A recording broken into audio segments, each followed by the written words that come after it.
చూడండి, మనకి ఈ సంవత్సరం బ్లాక్ త్రిప్స్ అంటే నల్ల తామర పురుగు డ్యామేజ్ ఎట్లా చేసిందో చూడండి. కింద చూడండి ఆకులు ఎలా ఎలా మారిపోయినాయో చూడండి.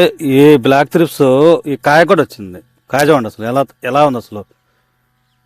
మొత్తం బ్లాక్ త్రిప్స్ డ్యామేజ్ చేసేసి కాయ కూడా కలర్ మారిపోయింది చూడండి.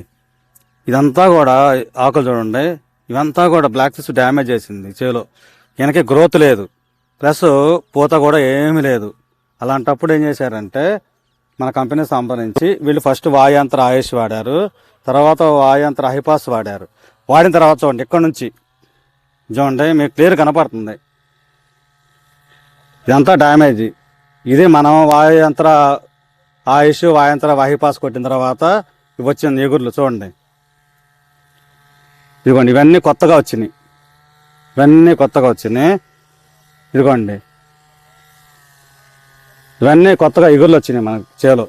కానీ ఇదే చేను కింద డ్యామేజ్ చేసింది చూడండి. బ్లాక్ త్రిప్స్ ఆకులు చూడండి ఎలా ఉన్నాయి.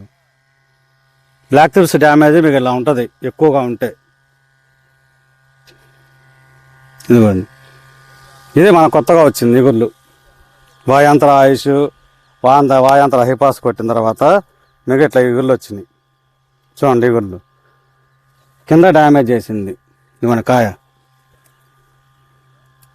కాయ కూడా ఎంత కలర్ మారిపోయింది చూడండి. ఇది మొత్తం గీకింది బ్లాక్ త్రిప్స్. పూతలు ఎప్పుడైతే రాలిపోతాయో ఇంకా పూత లేకపోతే నెక్స్ట్ చిగుళ్ళకి కాల మీదకి వస్తుంది. ఇంకా చూడండి మనకు వాయాంతర హైపాస్ కొట్టిన తర్వాత చూడండి ఇదంతా కొత్తది. చూడండి ఇదంతా కొత్తది.